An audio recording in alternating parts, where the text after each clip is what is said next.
Hai guys, welcome back to the podcast. Kenal nih, nama aku Denis. Nah, nama aku Kiara. Hari ini kira-kira kita mau ngapain nih, Ki? Nah, hari ini nih kita mau kepoin nih dari BPH pengurus OSIS kita tahun ini nih guys. Jadi ada perwakilan 2 orang. Boleh dong kenalan dulu.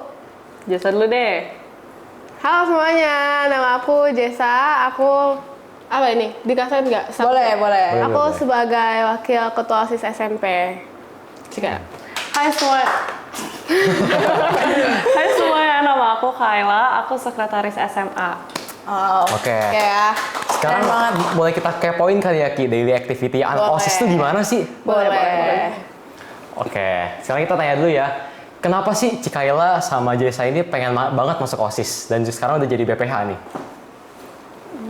Kalau misalkan masuk OSIS ya, kayak dulu malah fun fact, aku SMP bener-bener gak mau banget masuk OSIS.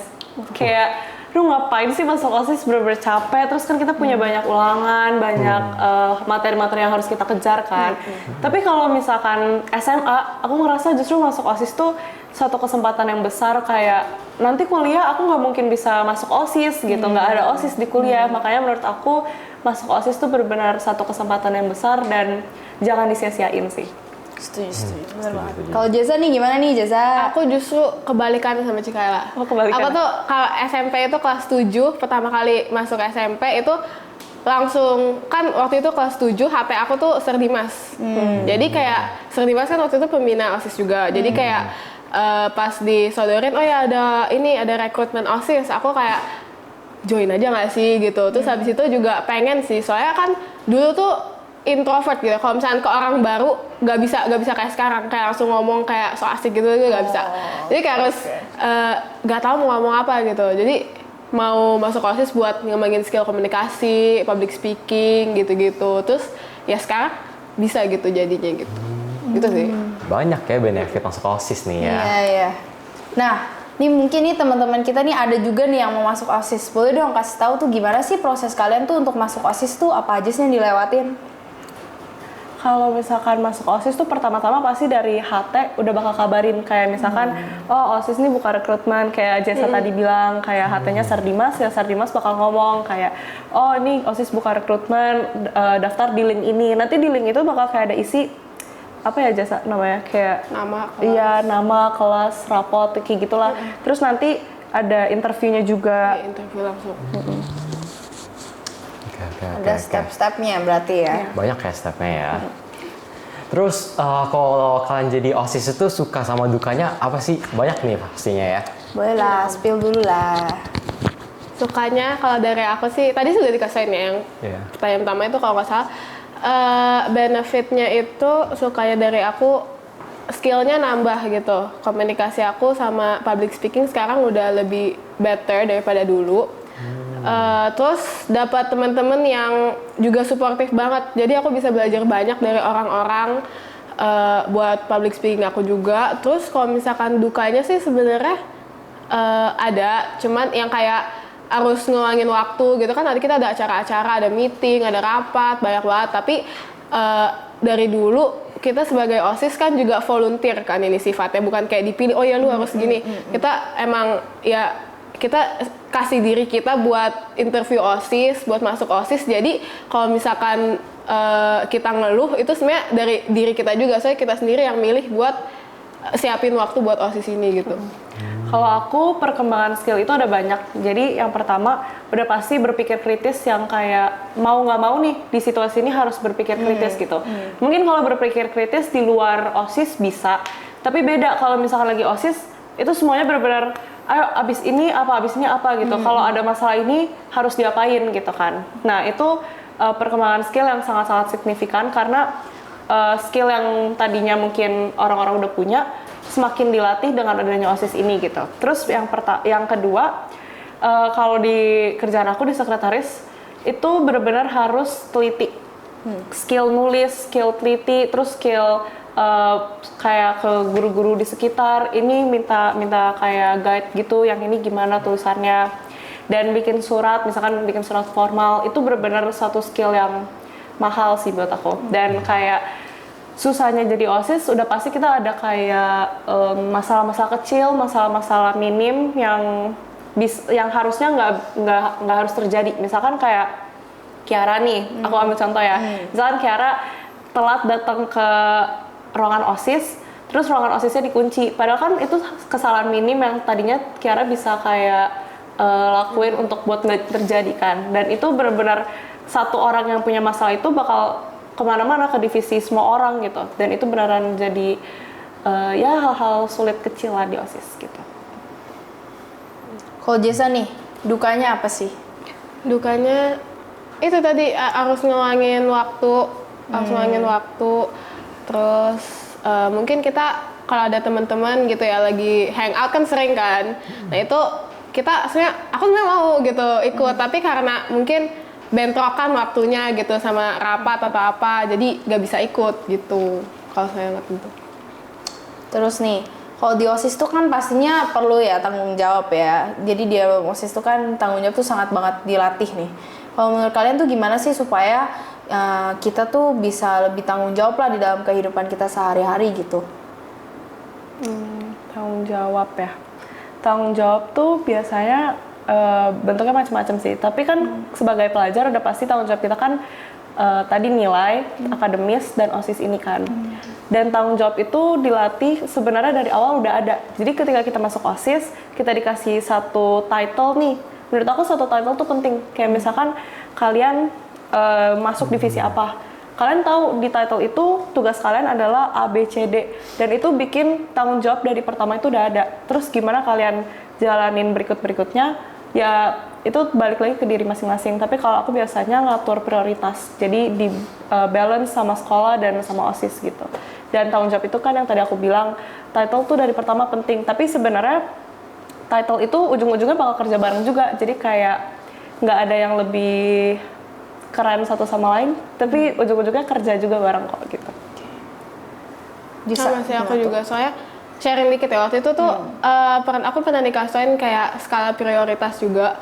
Jadi sebenarnya kan prioritas tuh sebenarnya semuanya penting, semuanya harus dikerjain, tapi ada prioritasnya, kita mau kerjain yang mana dulu. Karena kalau nggak salah tuh ada 4 gitu ya, kayak penting tapi gak genting, genting tapi nggak penting, nggak penting sama gak genting, pokoknya gitu-gitu lah pokoknya. Dan kalau misalkan kita tahu 4 itu dan kita pelajarin pokoknya tentang 4 hal itu, kita bisa manage waktu kita lah istilahnya. Dan kalau misalkan contohnya ya, kalau misalkan nggak penting, nggak genting juga, misalkan kita nge-scroll TikTok gitu, nah itu kan sebenarnya nggak penting ya, tapi kalau misalkan buat refreshing atau apa mungkin boleh, cuman jangan habisin waktu kita semuanya di situ gitu. Jadi harus tahu skala prioritas kita gitu. Scroll pertama tiba-tiba 3 jam. Iya, 3 jam. Oke. Setuju banget nih ya. Berarti anak-anak OSIS udah terpercaya lah, pokoknya bijak banget ya ngatur waktunya. But by the way, ngomong-ngomong tentang ngatur prioritas, gimana sih cara kalian tuh manage waktu kayak antara tadi Cikaya juga bilang kan pas SMP katanya nggak mau tadi ya pas SMP ya tadi katanya nggak mau masuk OSIS karena banyak ulangan. Itu gimana sih? Pasti kan SMA juga masih banyak ulangan kan dan juga banyak tugas-tugas. Cara manage waktunya itu gimana nih? Baik lagi sih, kalau aku balik kayak yang aku bilang, itu kita harus nentuin skala prioritas juga kayak Jessa yang bilang. Jadi aku biasanya ngurutin dari tanggal yang paling urgent dan yang paling dekat. Jadi misalkan hari ini adalah misalkan pulang sekolah, aku harus kerjain tugas, terus harus kerjain OSIS juga. Tapi aku lihat dulu deadline-nya paling deket yang mana. Jadi misalkan ternyata tugas besok dan OSIS masih 2 hari lagi, udah kita kerjain tugas dulu.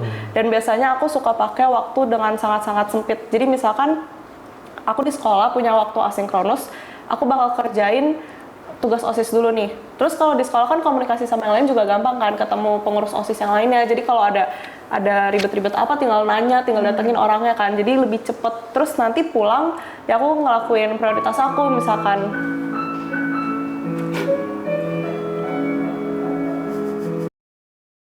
belajar atau perlu yang kayak ngelakuin hal-hal lain selain OSIS atau selain kayak hal-hal akademis. Karena kan aku kebetulan juga aktif di gereja juga kan, jadi kayak semuanya itu harus dikerjain sesuai dengan urgensinya dan tanggal due date-nya gitu. Aku gitu sih. Kalau aku sebenarnya kalau dari tugas itu emang dari dulu emang biasain buat kayak kan pasti ada banyak kan tugas kita, apalagi kalau misalnya ke SD, ke SMP itu agak beda gitu. Kalau SMP tuh benar-benar diajarin kayak oh ya habis dikasih tugas ini terus minggu depan harus lagi gitu. Jadi kalau misalnya aku tuh kalau dikasih tugas langsung kerjain gitu, gak nunggu due date-nya, gak lihat due date-nya. Cuman kalau misalnya emang banyak ya emang harus liatin due date-nya juga, ngikutin yang skala prioritas itu. Terus kalau misalnya dari aku itu kalau misalkan ada tugas gitu aku lihat cek gampang susahnya dulu. Jadi kalau misalkan gampang langsung kerjain. Kalau misalnya susah nunggu dulu bentar gitu. harus refreshing dulu. Terus kalau misalkan tapi itu tetap harus ditulis di notes gitu. Jadi kalau misalnya kita tunggu terus, kita delay terus, ntar bakal kelupaan nantinya. Jadi ya udah aku kerjain yang gampang dulu, yang susahnya tunggu bentar, ntar nyicil gitu. Setiap minggu mungkin setiap hari dikit-dikit gitu supaya nggak capek juga. Bener banget sih. Nah, kalau misalkan selama kalian di OSIS nih, ada nggak sih kendala atau masalah tuh yang kalian hadapin gitu? Dan juga gimana sih cara kalian tuh menghadapi masalah itu? Boleh dong kayak ceritain deh ada peristiwa apa gitu. Peristiwa. Gimana nih Jasa? Ada nggak nih? Masalah. Yang di OSIS. Masalah. Mungkin ini sama divisi rohani nih. Waduh, boleh. Iya. Sharing kan. Jadi dulu itu yang pas pertama-tama itu kan kita aku dipercayain buat ini kan megang divisi rohani kan. Terus pertama-tama itu karena belum terlalu deket juga, jadi kita agak sering miskom gitu pertama-tama. Dan itu sebenarnya ditegur gitu sama pembina. Cuman kayak dari teguran itu mungkin kita bisa ngembangin lagi buat nggak ngelakuin kesalahan lagi. Terus sekarang sih menurut aku udah divisi rohani karena udah lebih deket lah ya kita, jadi kayak ngomongnya juga gampang gitu. Jadi sekarang udah mungkin minim salah gitu. Sebenarnya ngomong-ngomong soal miskom, itu sebenarnya nggak cuma di divisi rohani aja sih, kayak kita ngaku aja kali ya. Even kadang BPH sendiri tuh bisa miskom. Jadi yang namanya satu organisasi, kita mencangkup banyak divisi dan banyak orang, kadang kita suka lupa ngabarin, terus kita udah tahu A, kita lupa kabarin ke yang lain, terus yang lain juga kadang kesel kan, kenapa nggak dikasih tahu gitu. Balik lagi tergantung orangnya dan tergantung divisinya mau nyelesain masalah miskomunikasi itu gimana. Dan dulu tuh aku pernah satu divisi sama Jessa, dulu kita sama-sama Merput nih, dan waktu itu kita inget banget awal-awal kita semua anak Merput itu nggak pernah OSIS. Iya, nggak pernah. Terus benar-benar kita nggak tahu harus ngapain, ini ngapain, tugas kita ngapain. Terus kita jarang banget ngobrol di grup. Endingnya kita sampai dipanggil. Iya, sepi banget. Endingnya pas OSIS gathering kita dipanggil sama pembina sama BPH waktu itu. Kayak dibilangin kalau misalkan masuk ke sebuah organisasi itu kan udah ada konsekuensi masing-masing, harus bisa komunikasi gitu, harus bisa kenalan satu sama lain, karena kan satu divisi isinya nggak cuma satu teman angkatan kan, ada kayak SMP-nya, ada SMA-nya, jadi kita benar-benar harus bisa bonding. Terus endingnya pas kita perpisahan Merput kita nangis satu divisi karena beneran apa ya kita jadi kayak lama-lama punya kayak keterikatan sama divisi itu gitu. Gitu sih. Dari yang nggak kenal jadi kenal soalnya ya. Benar. Berarti OSIS ini selain dapat pengalaman juga dapat teman baru nih ya. Bukan cuma seangkatan tapi juga beda angkatan. Oke. Tadi Jessa sama Cikaila udah ngomong nih, kalian lebih bisa manage waktu kalian. Ada nggak sih perubahan signifikan lainnya di dalam diri kalian, misalnya dari yang bad things jadi good things?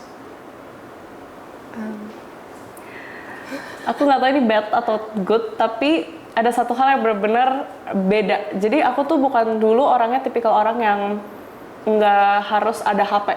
Jadi aku bisa pergi, terus HP aku tinggalin aja di rumah misalkan gitu. Atau aku pergi, aku taruh di sekolah, aku kayak nggak peduli sama HP aku.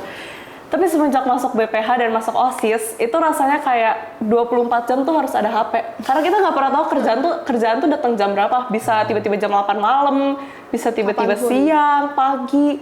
Kadang ada yang bahkan ngechat masih subuh, masih begadang gitu. Jadi kayak sebisa mungkin, secepat mungkin harus gampang dikontak gitu. Jadi kayak aku sebenarnya nggak tahu itu good thing atau bad thing atau dua-duanya. Karena ya itu tadi aku jadi harus ada HP buat komunikasi, dan yang kedua aku juga harus bantu teman-teman OSIS aku yang lain biar kerjaannya cepet selesai gitu. Itu yang paling aku ngerasain sih. Kalau dari aku mungkin dulu tuh ya tadi aku udah sempat singgung sih. Aku dulu kalau sama orang baru itu introvert banget. Bahkan kalian bisa tanya Cikaela, waktu itu aku LDK OSIS yang pertama kali itu benar-benar diem sama mungkin ngomongnya sama teman seangkatan doang. Kalau misalkan teman yang di atas angkatan aku misalkan SMA itu diem banget dan nggak tahu mau ngomong apa, so asik pun nggak bisa gitu karena kayak ngomong nggak tahu temanya mau apa, mau ngomong apa juga gagap gitu istilahnya. Terus jadi seiring berjalannya waktu pas Merput itu aku ketemu sama kakak-kakak yang ekstrovert banget. Contohnya Kotio ya kalau nggak salah, Iya, itu koordinator kita waktu SMA. Itu dia ekstrovert banget dan tingkah lakunya tuh random banget gitu sama Ko itu. Jadi kayak aku ngeliat tuh pun kayak kok bisa gitu kayak gitu, dan aku Ketularan. iya ketularan gitu. Jadi sampai sekarang jadi kalau ketemu orang jadi ngomongnya ada topiknya gitu lah istilahnya. Jadi kayak lebih gampang komunikasinya sama kakak kelas gitu. Jadi ya gitu sih karena ketemu mereka, ketemu Cikaela. Nah, menurut kalian nih ya, ini promosi dikit deh tentang OSIS. Menurut kalian kenapa sih OSIS tuh menjadi sebuah tempat tuh yang cocok lah buat orang-orang tuh mau improve dirinya sendiri-sendiri?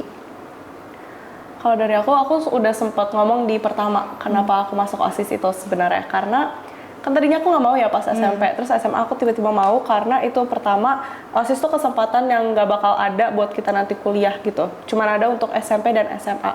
Dan yang kedua, masuk OSIS tuh benar-benar kayak organisasi, gimana kita caranya bikin satu kayak kelompok untuk kerja bareng dengan waktu yang lama, bukan kayak cuma teman kelompok yang ada di kelas terus setelah proyeknya selesai kita bubar gitu, bukan kayak gitu. Tapi beneran di OSIS tuh kita bener harus bangun komunikasi, ngertiin perasaan orang lain juga, gimana caranya kerjain satu project gitu.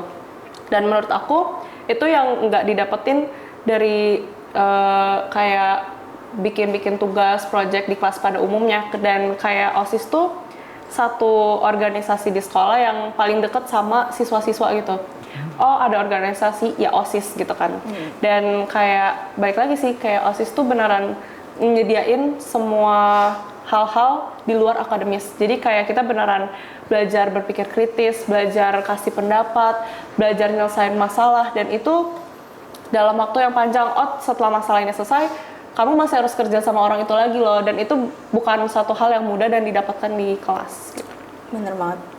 Kok Jasa nih, gimana nih Jasa? Dari tadi kan aku udah singgung komunikasi terus nih, jadi mungkin dari aku singkat aja ya, kita di OSIS bisa dapat teman-teman suportif, banyak teman-teman yang sebenarnya ini kan skill-skillnya skill dasar ya bisa dibilang, dan ini tuh bisa ngebantu banget di future kita nanti gitu.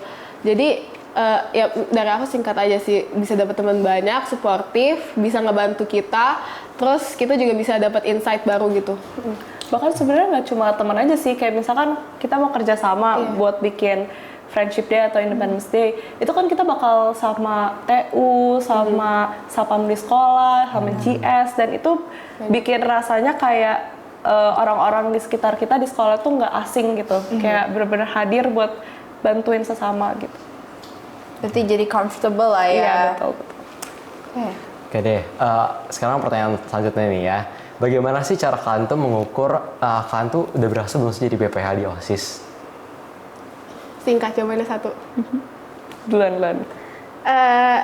Ketika program yang kita yang udah kita jalanin itu berhasil. Iya benar. Gitu. Itu udah. Itu rasanya udah kayak puas Iya, sendiri kayak kan? happy sendiri gitu insight-nya. Karena biasanya BPH tuh kita tahu progres dari awal banget satu divisi buat kerjain satu project. Iya. Terus tiba-tiba di hari H selesai, evaluasinya begini selesai, itu rasanya lega dan kayak puas gitu. Oke, ada satu yang di checklist gitu. Iya benar. Setuju sih. Nah, kalian kan tadinya tuh sebelum ini kan jadi pengurus OSIS ya, berarti baru angkatan, maksudnya tahun ini baru kalian jadi BPH ya. Tuh apa sih yang membedakan kalian selama jadi pengurus OSIS sama BPH tuh apa nih? Dalam kerjaan atau dalam diri kalian sendiri deh? Aku tadi sih sama aja kayak kenapa alasan aku harus bawa HP terus? Ya karena di BPH tuh jauh lebih sibuk, jauh lebih punya tanggung jawab yang besar. Kayak kita tiap hari di grup chat itu nggak pernah diem.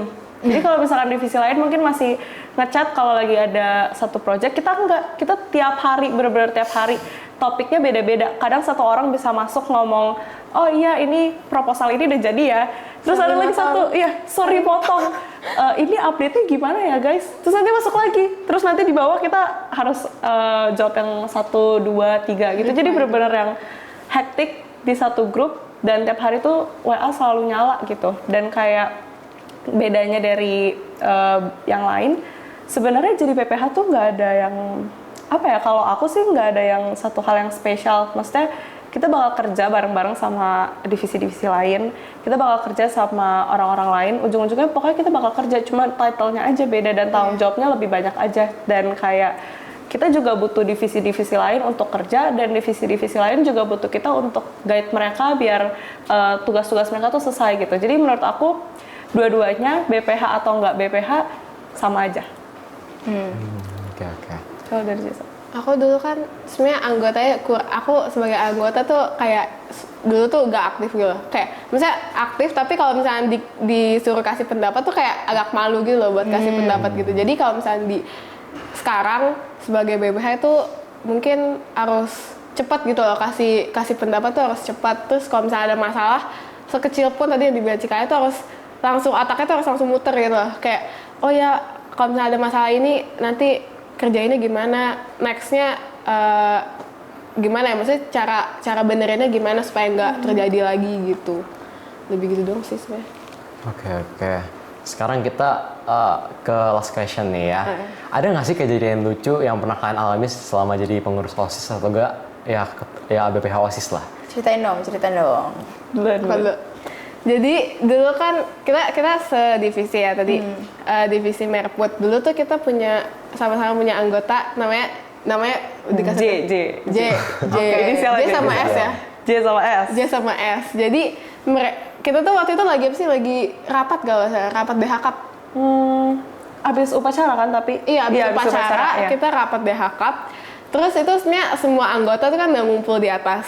Terus koordinator kita yang SMA bilang tuh di grup WA, guys ada yang bisa tolong bantuin turunin bendera gak? Tadi kan barusan upacara. Terus habis itu ada yang volunteer kalau nggak salah. Ada yang volunteer itu yang si J sama si S. Terus mereka ke bawah, terus naik ke atas ke lantai 4, kasih benderanya sama tali-talinya, sama tali benderanya dilepas semuanya. Jadi kayak itu pas kita ketahuan itu kita ngakak banget karena kita nggak nyangka gitu kan, kita logikanya turunin benderanya aja dong, udah dilipet, udah bagus, dikasih ditaruh di ruang OSIS. Ini sama tali-talinya, jadi kita harus ribet lagi, kita harus pasang lagi, tapi nggak apa, itu pengalaman seru banget. Dan memorable pasti. Dan masalahnya adalah cara kita balikin talinya itu besi tiang bendera harus dilas dulu, dibuka dulu, diturunin, baru pasang lagi talinya. Jadi benar-benar kita kayak kita benar-benar cuma speechless, ketawa aja lihat itu udah kosong tiangnya, benar-benar deh. Terus aku dulu pernah pas lagi DHK, kan aku inget kayak closing night gitu kan. Nah di closing night ini kita tuh sampai jam 10 atau setengah 10 aku lupa. Dan kita tuh harus dekor satu koridor, terus ada satu tema-temanya, terus kayak kita bikin polaroidnya. Nanti kalau misalkan boleh ditambahin di fotonya di sini ya, mungkin ya, di sini. Jadi ada polaroidnya, ada kayak satu lorong yang isinya ada kita pasangin kayak plafonnya kita pasangin kain hitam. Nah, masalahnya kain itu kalau ketemu tembok kan kayak susah nempel kan. Dan kita tuh pasangnya satu lantai ini sampai atas gitu. Jadi kita kerjasama lah, ada yang di bawah, ada yang di atas tangga buat naikin kainnya. Itu seriusan waktu itu benar-benar sehektik, karena kan lorongnya kecil kan, isinya bisa 10 atau 12 orang gitu. Bayangin udah malam nggak ada nafas ya, orang yang di atas, mereka tuh beneran kayak sampai begini-begini gitu ke bawah, beneran ada yang hampir jatuh gara-gara pasang itu doang. Terus habis itu kita sempet kayak makan, terus kita tuh dulu dapat konsumsi kadang suka lebih. Jadi kebayang dong untuk apa? Jadi konsumsinya itu satu plastik biasanya. Udah ada isinya misalkan 10 paket. Tapi yang makan cuman 6 atau berapa orang. Terus sisanya kita makan. Dan kita dicariin konsumsinya, oh ini 4 lagi kemana? Kita diem aja semua, nggak tahu. Pernah nggak tahu ya berarti ya. Waduh, kayak expose nih. Oke deh.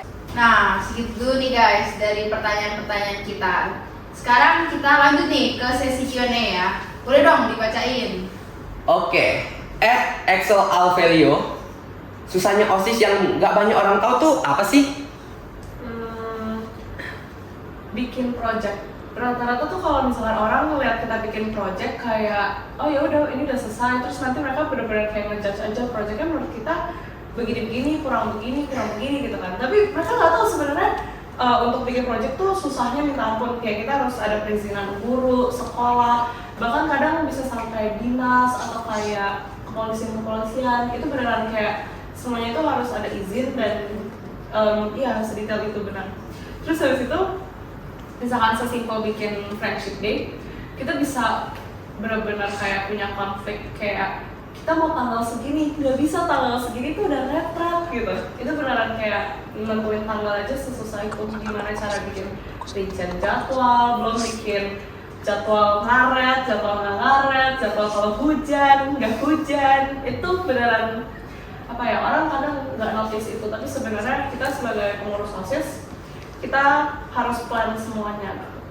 Di scale sama effortnya gede banget nih ya dimasukin untuk satu project. Kalau Jesa nih gimana Jesa? Mungkin aku tambahin aja ya, itu sebenarnya poin aku juga di situ. Cuman dari mereka tuh bisa ngejudge dan bisa-bisanya kita udah sesusah payah itu buat nentuin jadwal itu. Mereka cuma bilang kayak, aduh besok acaranya nggak seru dah, gue bolos aja deh. Gitu. Itu kayak kita udah pikirin kayak, oh ini nanti bakal sebanyak apa nih gitu. Kita udah excited banget, oh ya besok.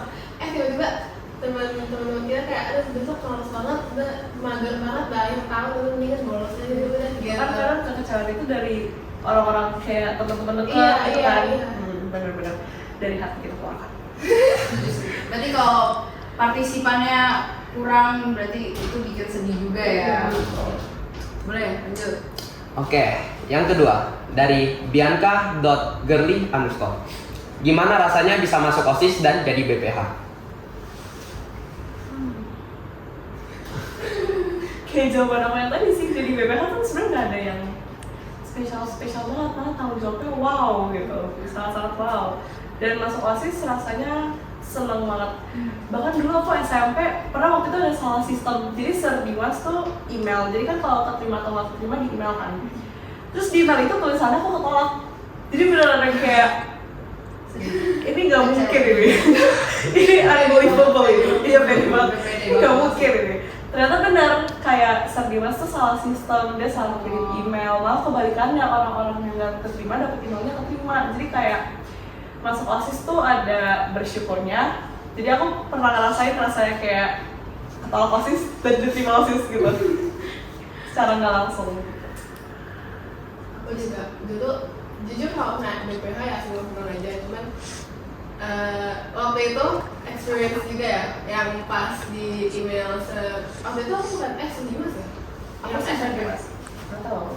Pokoknya di email Serdimas, apa Miskara ya? Nggak tau, lupa. Terus habis itu fun fact, aku sama kakak aku itu ikut, dua-duanya tuh ikut. Dan pas kita join dan kita apply gitu lah ke masuk OSIS, itu kita bener-bener kayak takut gitu loh. Saya kalau misalnya ada satu yang enggak pas kita interview ditanyain kalau misalnya kalian ada satu yang enggak keterima gimana gitu. Dan kita kayak ya aku next go. Dan pas hari H dikastoin itu ternyata kita berdua masuk dan itu senangnya tuh gak bisa dikastoin gitu. Kayak cannot be explained in words. Karena ya emang dua-duanya masuk dan ya senang aja gitu, bisa kayak oh ya masuk. Berarti seneng banget ya jadi BPH ya. Ada nangis juga, Iya. capeknya juga ada. Oke, boleh. Ini yang terakhir ini bukan pertanyaan tapi lebih ke message. Oke. Ini yang ketiga dari Natasha Utomo. Hai Jezania Fastivaleska, I big fan. Wow. Oh, ya. Ada Sama kayak sama ada fansnya loh ya masuk OSIS. Udah. Udah. Oke, berarti Q&A kita sampai sini dulu nih. Oke, thank you nih buat Kayla dan Jessa yang udah mau ikutan dalam podcast kita yang kedua. Nah, ada nggak nih pesan dan kesan buat teman-teman kalian yang di bawah nih yang akan melanjutkan nih OSIS ke depannya ataupun tips-tips dalam bekerja dalam OSIS? Pesan dari aku buat kayak teman-teman aku adik kelas yang mau melanjutkan posisi BPH atau pengurus OSIS lainnya, pertama kalian semangat karena pasti bakal capek banget, tapi jangan takut karena dari kalian capek-capek itu kalian bakal ketemu yang namanya ada happiness-nya sendiri, gimana kalian udah selesai kerjain project, gimana kalian udah ketemu teman-teman yang bisa saling support, dan itu benar-benar hal yang nggak diketemuin di luar OSIS kadang gitu. Dan yang kedua, kalau misalkan kalian lagi ada satu masalah di OSIS atau kayak ada satu konflik di dalam OSIS, kalian nggak perlu langsung ambil keputusan cepet kayak aduh rasanya gue gak mau OSIS lagi, gak usah kayak gitu. Kayak maksudnya aku coba komunikasiin bareng-bareng karena yang namanya komunikasi itu penting banget. Dan kalau misalnya kalian miskomunikasi itu wajar karena semua orang pasti pernah ngerasain miskomunikasi. Nah, tadi kan Cika udah bahas mungkin dari dalam OSISnya. Mungkin kalau misalkan dari luar OSIS yang mau masuk jadi pengurus OSIS, ayo guys join kita. Mungkin kalau misalnya nanti ada seleksi interview gitu, santai aja. Walaupun dulu aku juga nggak santai karena takut, pasti ada rasa takutnya, cuman lebih ya santai aja, kalem aja, jangan nervous, karena kalau misalnya nervous ntar di interview kalian ngomongnya jadi takut-takut gitu. Terus mungkin lebih ke semangat aja guys.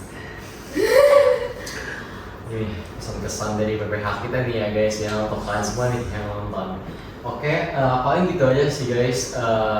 Thank you ya Jessa dan juga Kayla udah luangin waktunya buat kita tanya-tanya nih ya tentang PVT sebagai BPH OSIS. Paling segini aja kali ya Tiara. Betul. Oke. Kita masih ingetin dulu teman-teman buat cek video The Podcast yang lainnya dan juga follow IG OSIS guys di @OSISDHDM. Jangan lupa di follow guys IG-nya. Yaudah, kita gimana kalau kita closing sekarang aja bareng-bareng ya? Oke. Ya, 2, 1. Thank you guys.